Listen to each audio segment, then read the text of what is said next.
अस्सलाम वालेकुम स्टूडेंट्स, आज आप लोगों का डाइंग सन का सेकंड लेक्चर है। डाइंग सन को लिखा है सर जेम्स डीन ने, और डाइंग सन में उन्होंने सबसे पहले बात का आगाज़ किया है सितारों के साइज़, सितारों के दरमियान फासले और सितारों के नंबर के बारे में कि तादाद उनकी इस कायनात में कितनी है। और फिर आगे वो हमें बताएंगे कि इस कायनात में या जहाँ इस यूनिवर्स में जहाँ ये सितारे मौजूद हैं उसका वजूद कितना है। सेकंड पैराग्राफ के जो सिनोनिम्स हैं वो ऐसे हैं। नंबर 1, वांडर, वांडर मीन घूमना फिरना, drift, cruise, knock about, move about, loiter, meander. Next word is form, form mean banana, make, take shape, concoct. Next word is company, company mean in groups, assemblage, congregation. Next word is group, group mean grow, assemblage, band, batch, bunch, association. Next word is alone, alone mean तन्हा और अकेला, aloof, separate, by itself, deserted, detached, forlorn, forsaken, isolated, lonely or lonesome. Next word is immense, immense mean बहुत बड़ा, huge, colossal, enormous. Next word is rare, rare mean come, Nayab, meanings हैं seldom, exceptional, few, infrequent, uncommon, unusual. Next word is voyage, voyage mean बाहरी सफ़र, journey, crossing, cruise, passage, travel trip. Next word is empty, empty mean तन्हा, खाली, bare, blank, deserted, desolate, hollow, uninhabited. Next word loneliness, loneliness mean तन्हाई, separation, isolation, detached, aloofness. Next word is average, average mean औसत, medium, normal, per rule, standard, mean. Next word is seldom, meaning है कभी नहीं, hardly ever, never, not often, occasionally. The millions of stars are wandering about in space. हमने बहुत सारे सितारों की बात की, तो ये कहते हैं कि जो बहुत सारे सितारे हैं वो सारे के सारे वॉन्डर कर रहे हैं, घूम रहे हैं इन द स्पेस, खला में. A few forms groups which journey in company, कुछ ऐसे भी हैं जो ग्रोह की शक्ल में मिलकर सफ़र करते हैं और इन कंपनी और इकट्ठे होकर. But most of them travel alone, लेकिन ज़्यादातर इनमें ऐसे सितारे हैं जो कि तन्हा सफ़र करते हैं. They travel through a universe so immense that it is very rare, rare event indeed for one star to come anywhere near to another star.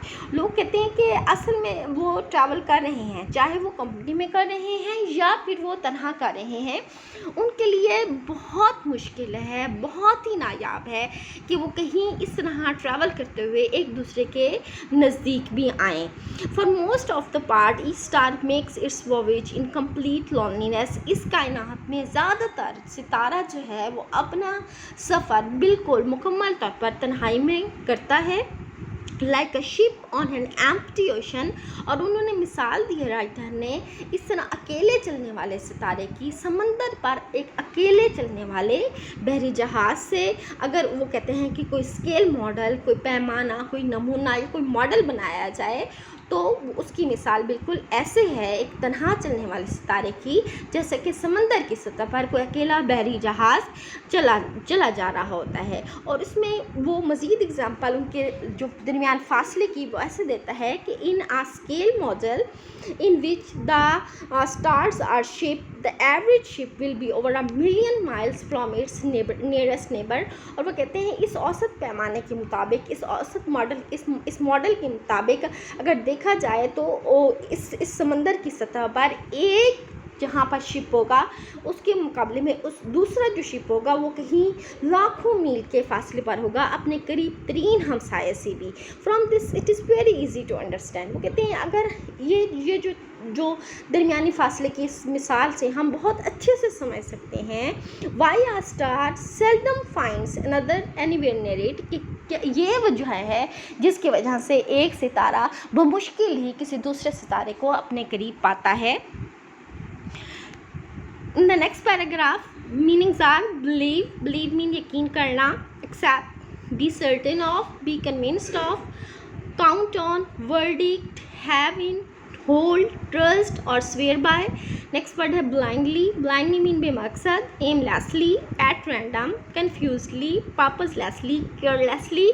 Next word is raise, raise का मतलब होता है build, elevate, erect, exalt, hoist, lift, move up, promote, put up, rear और uplift. Next word tides, tides लहरें, जैसे समंदर की सतह पर लहरें ऊपर नीचे पानी के होने से पैदा होती हैं।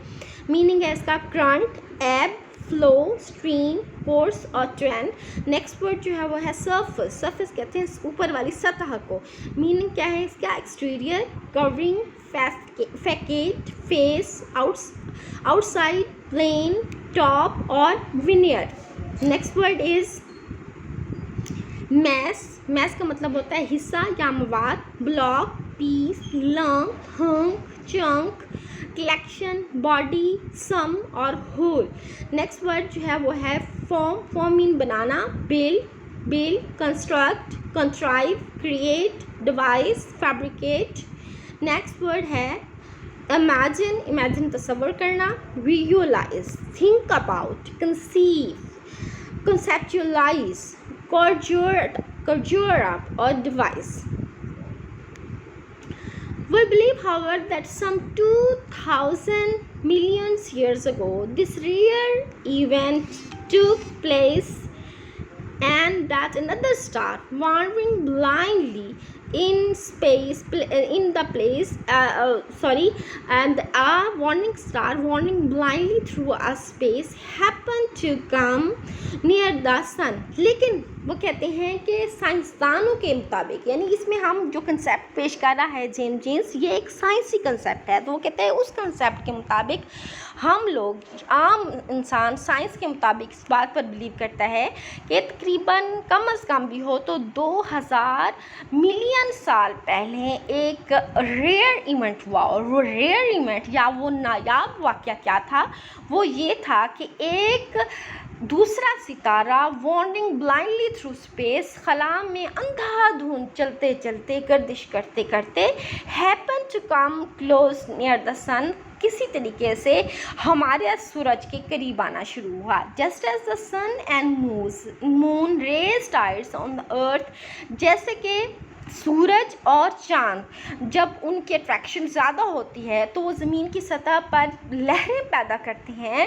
तो जब ये दूसरा सितारा करीब आया सूरज के, तो so the second star must have raise tides on the surface of the sun, तो उसने भी करीब आकर सूरज की सतह पर टाइड्स यानी कि लहरें पैदा की।